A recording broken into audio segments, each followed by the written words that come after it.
Okay, welcome back to the GodXP Spiritual Fitness Podcast. Level up your spirit, realize more power. I am your host, Anthony Polanco. I am very honored with our guest today, Yogi Amandeep Singh. I know him as a great yogic teacher of many distinctions. He's a fountainhead of ancient Himalayan yogic wisdom, which adds to his perennial stature as a teacher of Kundalini Yoga and Sikh Dharma.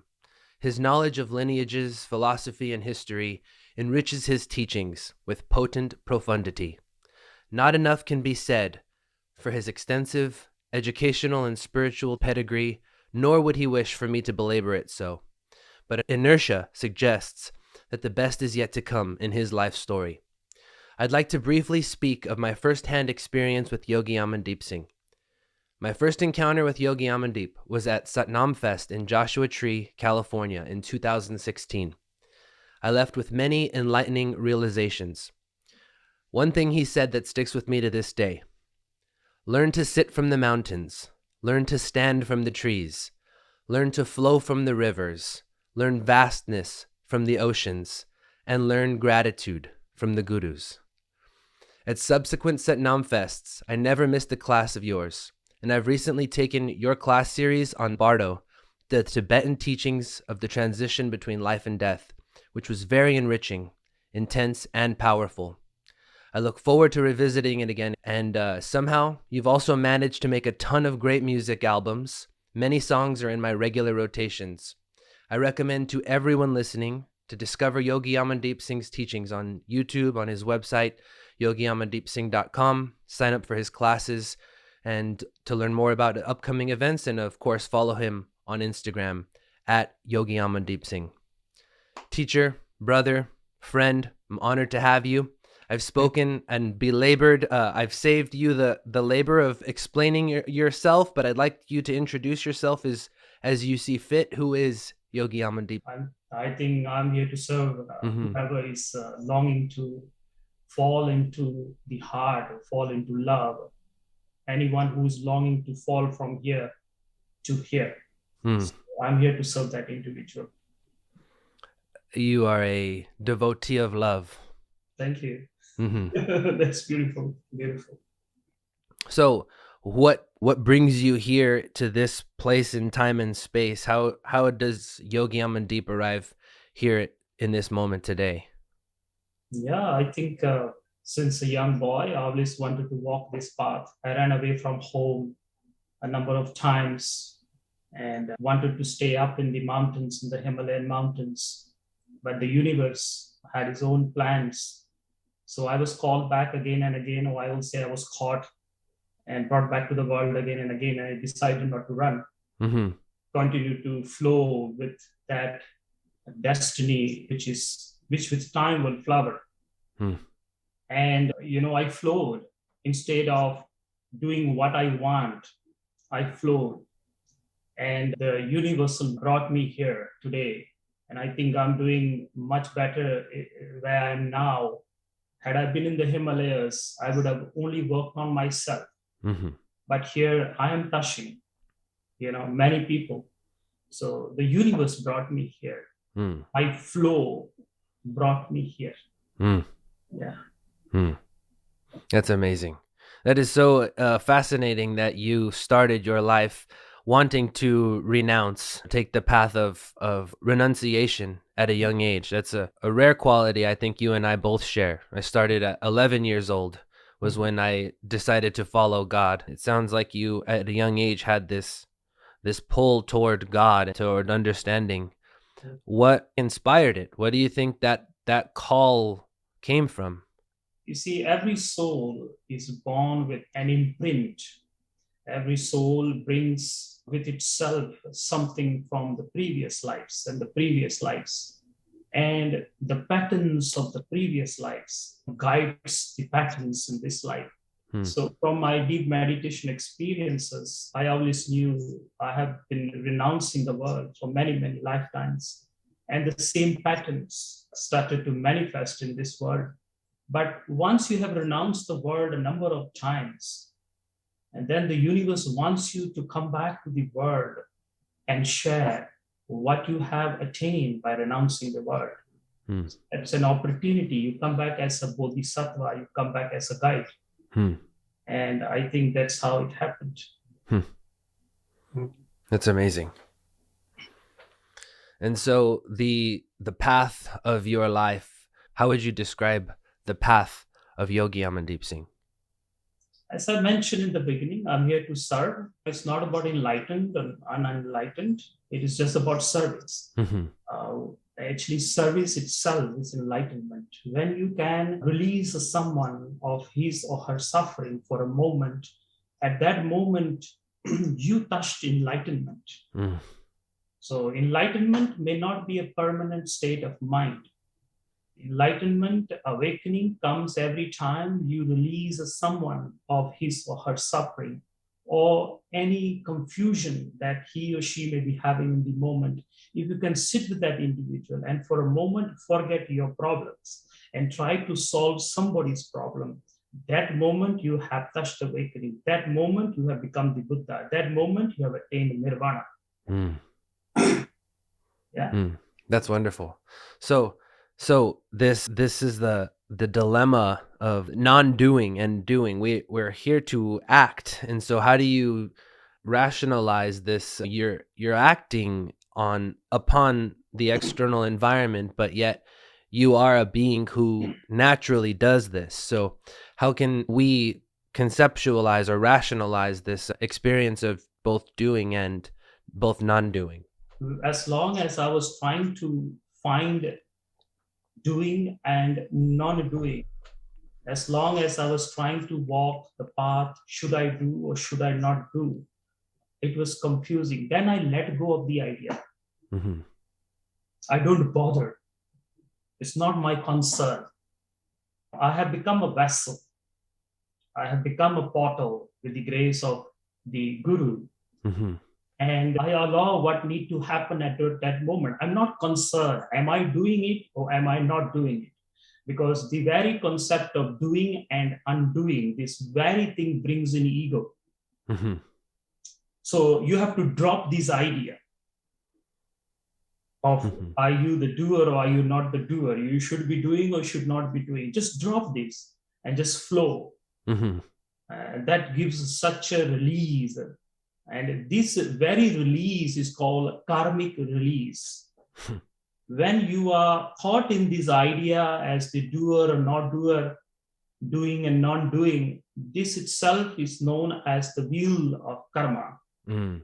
And then when you just flow and don't bother about this, because mind is always creating duality in whatever you do.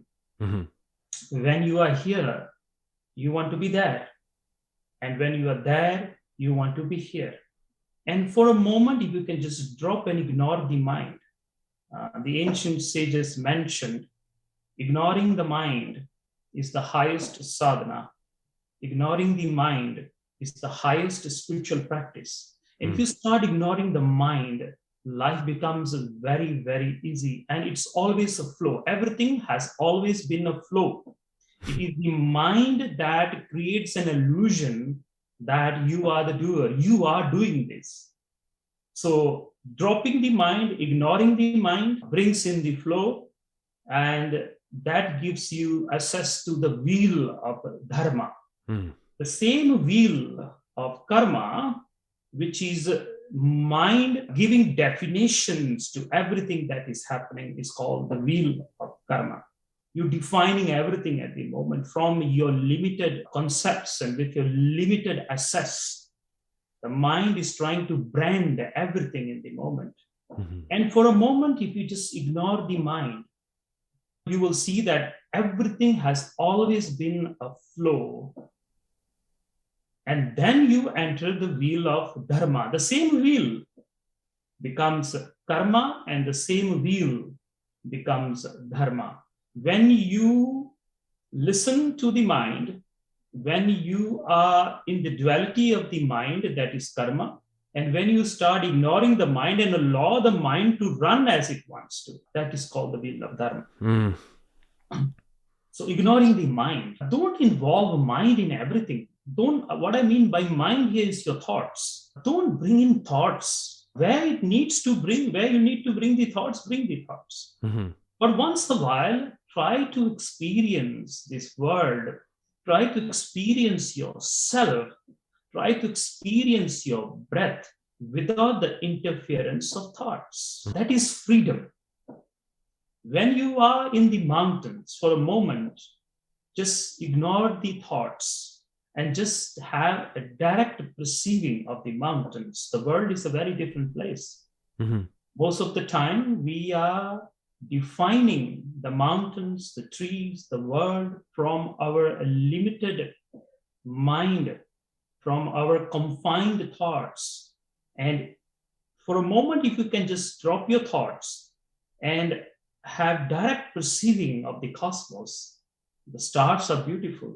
The rising and the setting of the sun is beautiful. The waxing and the waning of the moon is beautiful. And they are as they are. You don't need to impose your concepts and your ideas and understanding on what is happening in the universe. Then you become part of the universe. When you start to infuse your limited concepts, your limited ego onto the universe, you become an individual.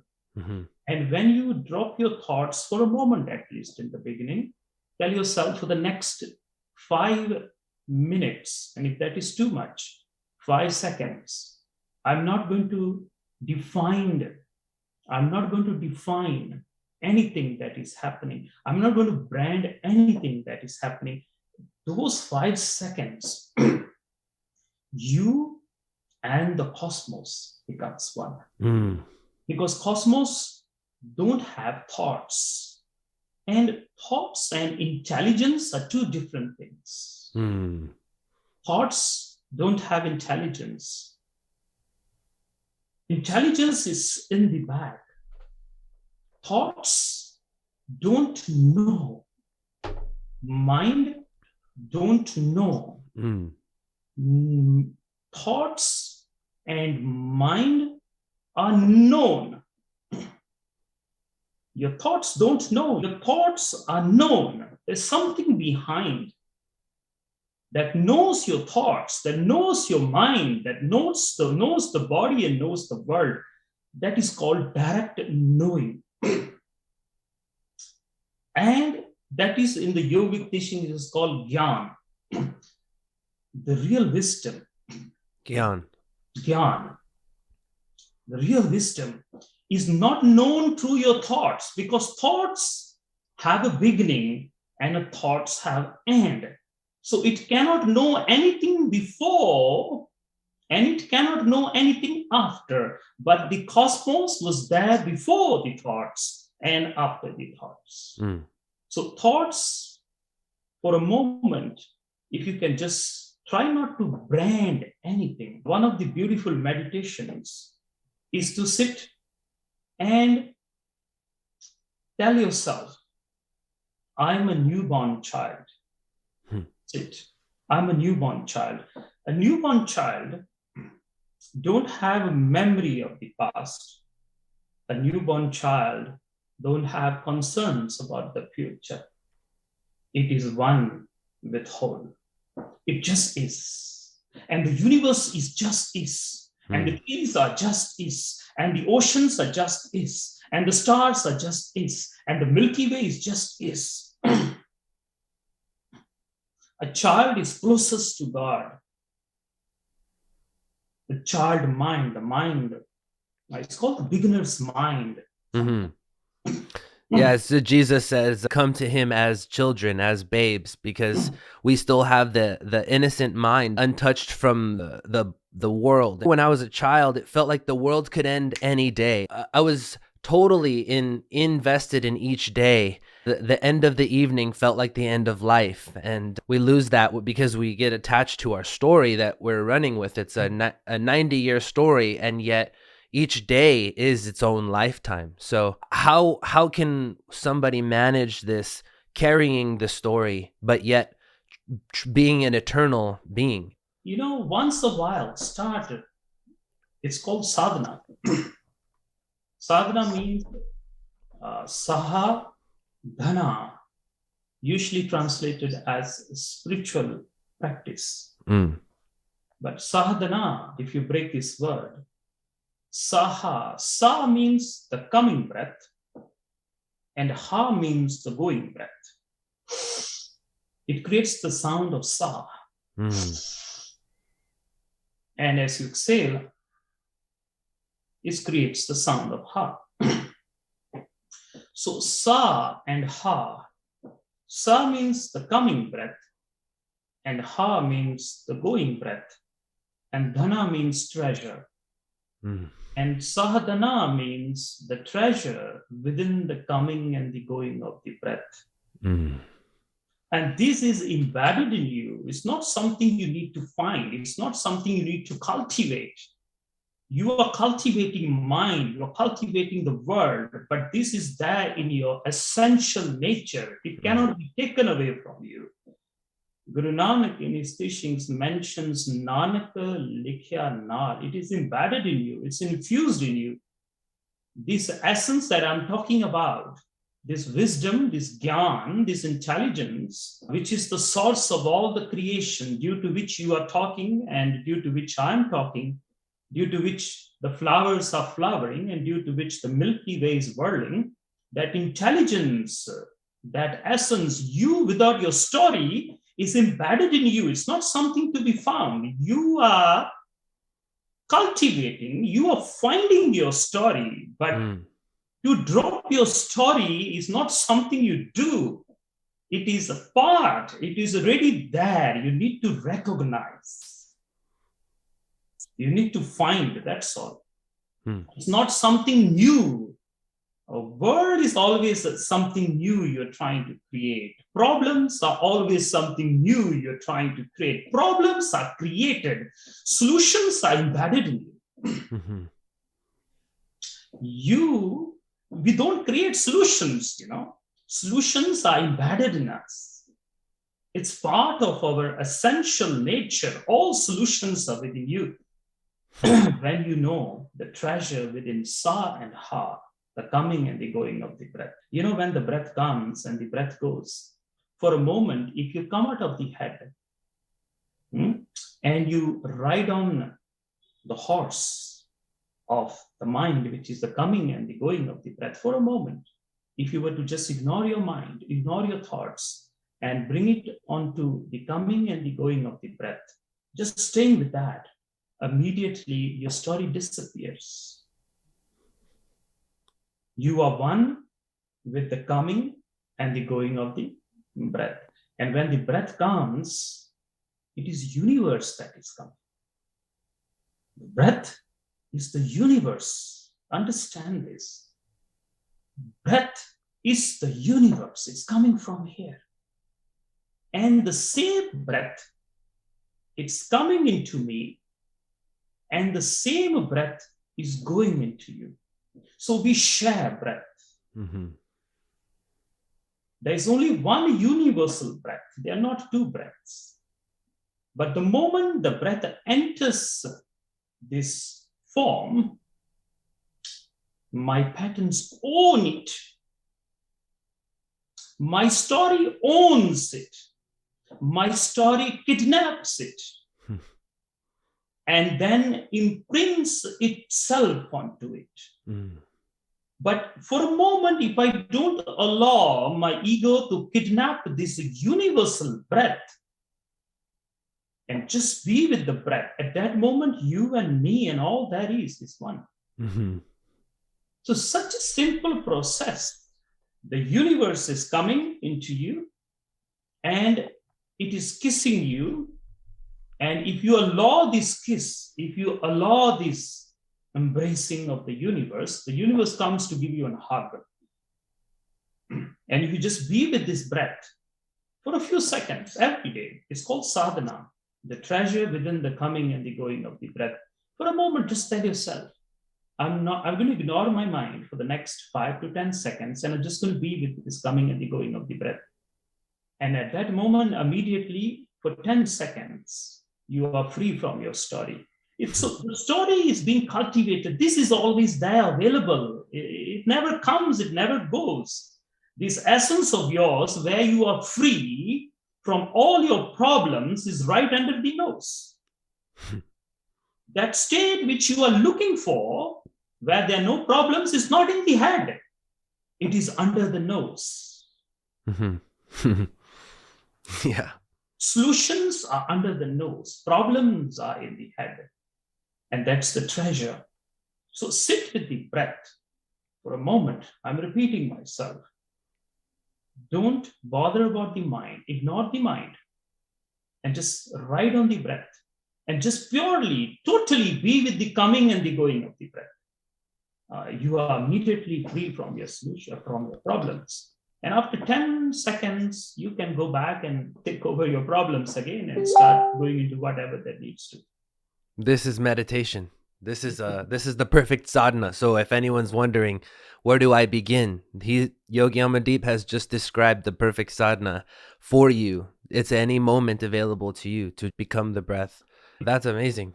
Ignoring the mind, very important. Ignoring the mind. So how would you describe would that be your prescription for the perfect sadhana? If someone had no technique and no knowledge, how would you describe the perfect sadhana? Ignoring the mind and becoming aware of the breath. That's all. Step one. And for 7 days, do this. Then after 7 days, inhale and hold the breath as long as you can, ignoring the mind and becoming aware of the sensations that the breath manifests as you're holding the breath. When the universe is held in you, when you invoke the universe, when you become pregnant with the universe, something starts manifesting, something starts changing. So that is an opportunity for you. Instead of getting lost in the head, you start becoming aware of the body. So first, becoming aware of the breath. And number two, start becoming aware of the body. Inhaling, holding, and being with that holding of the breath, and try to become aware of all the sensations. Now, what is happening is breath, which contains prana, the vital force, is going to all the 72,000 nadis or meridians in the energetic body and trying to clear all the stagnant energy have become stagnant due to the way you think, the way you eat, the way you breathe, the way you hear, the way you see. All these things creates a stagnant energy in the 72,000 meridians in the body, which is the web of life. And when these meridians are stuck, or the energy is stuck in these meridians, life is stuck. So you're bringing in the prana and you're holding the prana and you allow the prana to circulate itself. The prana is full of wisdom. It knows which nadi to go and which nadi to unblock. So hold the breath as long as you can and then exhale. Again, you inhale and you hold the breath and become aware of the sensations, not the thoughts in the head. It's very important. See if there's any pulsations in the body. Become aware of any sensations in the body, just the body. And this way, you will delete the unwanted memory. It's called the muscle memory in the body. So this is step 2. So just the breath and the body, you need to free yourself from your mind, from your problems, from your thoughts, from your limitations, from your anxiety, from your stress, from your depression. You just need 2 things, your breath and your body. That's all. So I've given you both. First, becoming friendly with your breath, creating a link, a friendship, a bond, the coming and the going of the breath. And after 7 days or so, start inhaling and holding the breath and becoming aware of the sensations and pulsations from the tip of the toe to the tip of your skull. See if you can become aware of the wholeness of your physical body. We are always in the head. Most of us, we don't even know that they are toes. We have toes. We can't even move our toes, even if we want to move our toes, because we are always stuck in the head.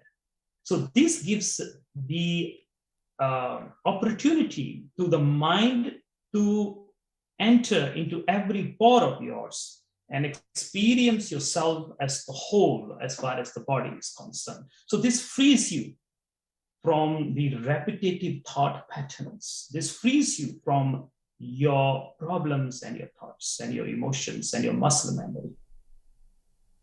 Mm-hmm. Mm-hmm. Yeah. Yeah, it is. It really can be that simple. I think when I began my meditation practice, I piled on a lot of techniques and technologies to try to get myself into a meditative state, and I think I was missing the forest for the trees a lot. How can someone prioritize their yoga practice versus their meditation practice? Yeah. So there are three limbs. I will say 5 limbs of yoga. One is called Tantra. Tantra means the angles and the triangles of the body. A certain angle of the body, when you sit in a certain angle, in a certain posture, in a certain way, it creates a shift in your energetic field, in your mental field, even in the physical body as well. So that is Tantra. The movement of the physical body, you use that to create a shift in your reality. That is Tantra. The next is Mantra, where specific words, those words that were revealed to the ancient masters when they dissolved their ego, certain sound currents, certain frequencies, for example, sa, na, ma. Before we learned the worldly language, we spoke this language. As children, we speak ma, ma, ma, pa, pa, ta, ta, da, da, da, na, na, ma, ma. So these mantras, the sounds of our mind before it was conditioned by the word, that is mantras. So we use those sounds that was not taught to us, that was those sounds that were produced when we were still in the no mind. Ra, ma, da, sa, all these sounds. So that is mantra. When we use those sounds, we can change our reality because those sounds were part of our existence before the world conditioned us to speak its language. This is the universal language, regardless of wherever you are, whoever you are. We all spoke this language as children. Those are mantras. So you have Tantra, you have mantras, and you have yantras. Yantras is forms, external forms, meditating on the flame, meditating on the sun, meditating on the mountains, meditating on the flowers, meditating on a certain structure. All these are yantras. So these are the 3 main limbs through which you can change your reality. And the mastery of Tantra, Mantra, and Yantra creates the 4th, which means Patantra, which means mastery. So by combining these 3, you attain mastery. And then the 5th limb, Sutantra, you even become free from your mastery. So these are the 5 limbs of the yogic wisdom: meditation, yogic exercises, breath exercises, mantras, silence, sitting and meditating are all needed. If you were to just sit and meditate, your physical body, the prana in the physical body will not move. So you need certain exercises to create that movement of the five winds, to balance the five winds, the prana, apana, samana, udyana, and vyana. So these winds have to be balanced before you can really enter empty or shunya. So all these exercises, physical exercises, breath exercises, mantra chanting, and mindfulness, all these are needed together. You have to practice this as a whole. There are people who emphasize to just pick up one, it's beautiful. But if you want to progress faster, my own experience has been that if you combine tantra, mantra, and yantra, the physical movement of the body, the tongue, which is the mantra, and yantra, which is the movement of, also sometimes translated as the mantra, and tantra combined together becomes a yantra. That's another definition of yantra. So if you combine all together, the progress is faster. Yeah. Okay. That's my experience. Yeah, that's really helpful. In my own practice, I can let myself become very invested in just meditation, or get, like you said, get very invested in yoga for yoga's sake. And that's great. There are many benefits to practicing the different aspects of yoga. The beginning, at least, you have to take the shelter of all. And then as the winds are balanced, then you can just sit and meditate. That's a different story. Yeah, that's well said. So I guess out of curiosity, and for people who are on a path of trying to fulfill their potential, what are some of Yogi Amandeep's challenges in his daily life today? I think time management. Sometimes it becomes very difficult to manage the time, especially taking out long hours of meditation, long hours of yoga. And this is something that I struggle, especially to today's, in this past a few years. This is something. Once upon a time, I used to have a very long meditation, and very long, extremely long. And I long to sit in that space again. But with all these movements and all that is happening around, and the world has become busy, and with all of these online workshops and online counseling, so time is something that I'm still struggling to manage, and hopefully soon I will be able to manage it. So time is the main struggle for me at this moment. Yeah, I can relate to that, and I can see how that would be. And it's when you have a long sadhana, it's a sacrifice you don't want to make, to give it up. We only have so much energy in a day, so the entrepreneurial aspect of teaching and sharing your teachings, has that been a struggle, or where did that come from in your life? The ability to be industrious. I think this is the grace of the Guru.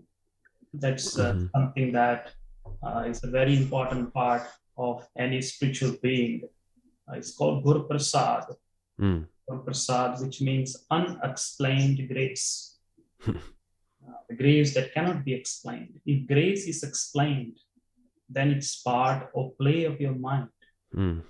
So only when the grace cannot be explained, that is called Guru Prasad. So this is the blessings of the masters and the blessings of the gurus, and that everything just happens. I think in the beginning you use the word devote your ego or something like that, right? Yeah. I believe you use that word. Yeah, donating the ego. So when you donate your ego, everything aligns itself. And this is the fact, my friends. This is the fact. And it's just about giving up of your ego and trusting, surrender and trust, and have a lot of reverence for everything around you. That's very important. Reverence is very important. In the Jain tradition, the ancient, one of the very ancient traditions in India, the Jain, the one of the Tiranthakars, one of the great sages of this path, Mahavira, says, have reverence, have reverence, I'm repeating for the third time, have reverence for reverence. Mm. Reverence is so important, in today's world. Reverence for yourself, reverence for your breath, reverence for your heartbeat, reverence for the trees, reverence for the animals, reverence for the mountains. Have you ever bowed to the oceans? Mm. If you have, then you are in reverence. Mm. Have you ever bowed to the oceans? Have you ever bowed to the mountains? Have you ever bowed to a tree? This creates reverence. So bringing reverence into your life, becoming grateful, makes you great. So devotion, reverence, gratefulness, devotion, these are some of the things. If you start bringing into your life, everything aligns by itself. Without reverence, the path is not found. And that's why in all traditions, everybody bows. When you bow, head becomes lower and heart becomes higher. And when the head is lower and the heart is higher, that is called prayers. That's what is prayers is. When your head is lower and your heart is higher, prayers are complete. And when the prayers are complete, you are one with all. You have found the reason, you have found your destiny, you have found your fulfillment. There's a sense of sitting. There's a sense of satisfaction. Once you feel that, just feeling satisfied, that is such a beautiful flowering of consciousness. Ordinarily, we are never satisfied, no matter what happens. Mm-hmm. Once in a while, just feeling that you're satisfied with what you have, that means your head has become lower and your heart has become higher. And that is reverence. So bringing reverence into your life will create an alignment with your heartbeat. It will create an alignment with your pulse of the third eye. It will create an alignment with the pulse of your navel. It will create an alignment with the pulse of your 10th gate. And it will create an alignment with the pulse of the North Star, the Dhruv. And it will create an alignment with the 7 stars of the Big Deeper, the Saptarishis, the 7 sages, the 7 star beings who in the beginning of the time came and gave this Himalayan wisdom. And then when the 7 stars in the Big Deeper are aligned, then the whole cosmos is aligned. So it's just with reverence and just with bowing. So the more you bow, the more you are in reverence. I'm not asking you to bow to God. That's not my concern. I'm just asking you to bow to the totality, bow to your heartbeat, bow to your breath, bow to everything. Mm-hmm. And that is the experience of the divine. That is the experience of God. There's no other experience of God. It's just the reverence and satisfaction. You're satisfied with what you are. And even if you have this glimpse for a moment, know that you have touched the divine. You have seen the divine. You have heard the divine. You have experienced the divine satisfaction. You're satisfied with what you are, with whatever is happening. Is this so? The person who is on the edge of their path, is this how they can have Guru's grace, just to become aware of everything having meaning rather than nothing having meaning? When you start to have reverence for everything, the universe will surely grace you. There's no doubt on that. You can start with the sun.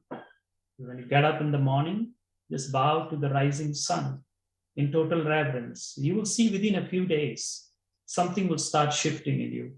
Some new fragrance will start pulsating out of you.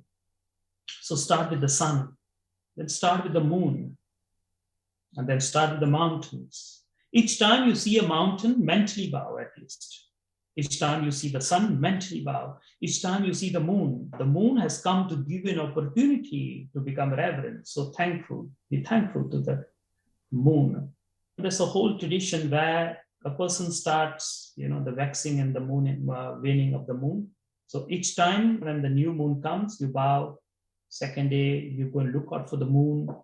And then you bow. Third day, again, you go and search for the moon, because the moon has come to give you an opportunity to bow. Mm-hmm. The moon is there so that you can have reverence. Mm-hmm. So you go through all the waxing and then all the waning. And for the whole month, you have given devotion, you have created a reverence within yourself, and you had reverence for the moon. And that balances the moon. The sun and the moon, when they are not balanced, life is not balanced. The left nostril is moon, and the right nostril is the sun. So the sun and the moon is giving you life. So when you start having reverence for the sun and the moon, your both nostrils, left and right. Ordinarily, let me just dive deeper into this. Ordinarily, only one nostril is dominating at a time. And it changes. It changes every 1.5 hours to 2 and maximum 3. And if the nostrils don't change up to 3 hours, that is the cause of mental issues. That is the cause for stress. A person who's stressed, who's deeply depressed, his nostrils have lost the art or the science of shifting. So stress and depression, from the yogic perspective, is your nostrils are not shifting. It should shift every 1.5 to 2 and maximum 3. And when you start having reverence with the sun and the moon, you are aligned with the energetic field of the sun and the moon. Automatically, this starts shifting. And when the nostrils are shifting the way they are supposed to be shifting, once you start doing this kriya, once you start doing this meditation, you will be amazed. With the rising of the sun, your right nostril will become active. And with the rising of the moon, your left nostril will become active. And when this happens, you are in alignment with the stars. You are in alignment with the heavenly bodies. Your destiny is aligned. And all this comes with reverence. Of course, there are many other beautiful ways too, but this is the simplest. Using your own breath to be in alignment with the cosmos, alignment with the stars. You don't need to run to astrologers. You just need to know your breath. And you need to bring these beautiful qualities, the qualities of enlightened beings, reverence, gratefulness, devotion for everything. And things start changing. Now, worst depression, worst stress can be removed just when you are in alignment, when you are in devotion to the stars. The North Star is another beautiful star that once you see, you must bow, they say. And when you bow, automatically, because the North Star is the only star that don't move. Everything else is moving around it. It's called Dhruv in Sanskrit. It is the center point. It's the anchoring point. And when you can connect with the Dhruv, it's all about connecting with the heavenly bodies. The pulsations in your body and the pulsations of the heavenly bodies, when they are aligned, you are in heaven. And when they are not aligned, you're in hell. You're in your head. You're in your thoughts. Yeah. That's so good. I have very limited knowledge of astrology, and I guess I think that same thing. I feel aligned with the cosmos a lot of times, and that don't need to know to feel it, to be it. It's all solutions are in the breath and in the pulsations of the body. That's all you need to know. When you can align your breath with the pulsations, all the heavenly bodies will align itself. So just become aware of your breath and start experiencing the pulsations. Your body is singing a song. The breath is singing a song. And the sound of the breath, this is the song of your soul. There's no other song of the soul. And if you can start becoming aware, this is the oceans. This is the winds. It's all here. There's nothing there. And the moment your breath, your body, everything, whatever is there is here, and whatever is here is there. Jo parmanda soi panda. What is in the universe is within, and what is within is in the universe. And one who seeks, that individual finds. How do you decide personally? How do you decide which course, which series, class series that you'll teach next? Is there a long list in your vision of the future that you want to teach, or are these things just one after another being divinely inspired? I just did your Bardo training.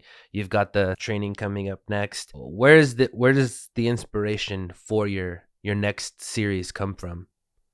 I would say it just happens in the moment. When one series is completed, the inner intelligence or the inner wisdom automatically gives to ideas, and this is what you should be doing next. Mm-hmm.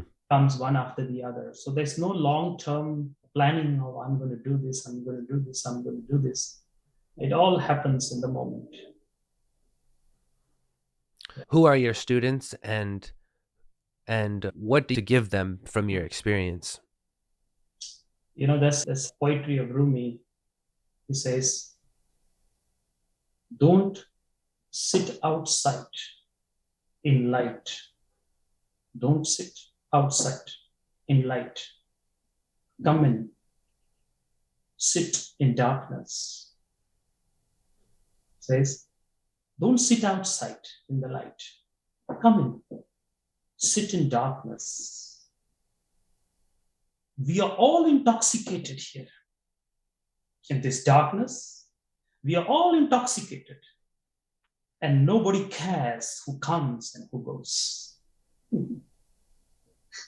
So we all are sitting in this primordial darkness, the Mahakal, the primordial dark space from which all the cosmos, the black hole, if you want to call it, which is the source of all creation.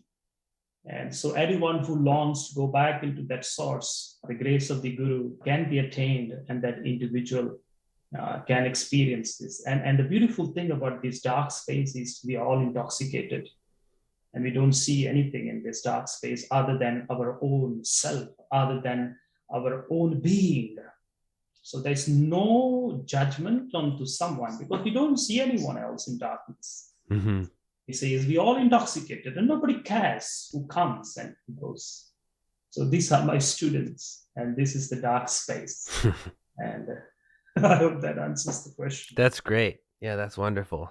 It's great to give your teachings to my listeners because that they've helped me so much. What would you say to young Yogi Amandeep, teenage Yogi Amandeep, or wherever you were in your, let's say, your adolescent experience with your spiritual journey? If you needed inspiration, what would you say to the young you? Yeah, I will say that spend more time in silence and more time with your breath, and you will be guided for sure. You just need the silence of the mind, and you just need the hand of your breath or the path of your breath. You will surely be guided.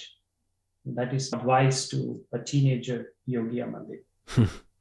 That's great. Yeah. Who are some of your role models, heroes that growing up and even today? Who are some people either of today or past who inspire you?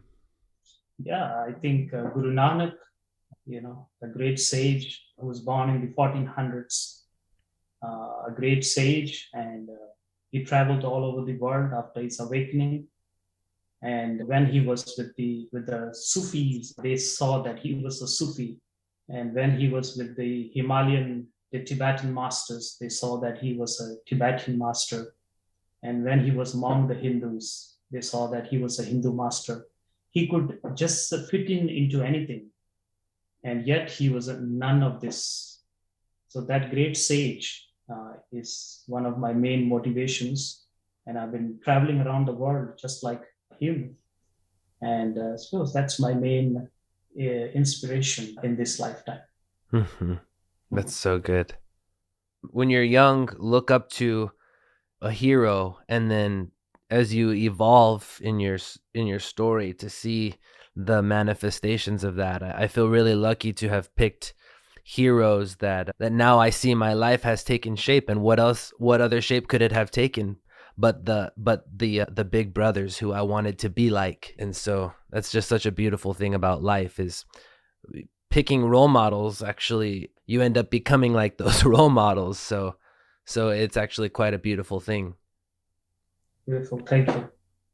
I'd like to know more about your class series that you have now, and I guess in general, how can people support you? Any advice or recommendation for someone listening?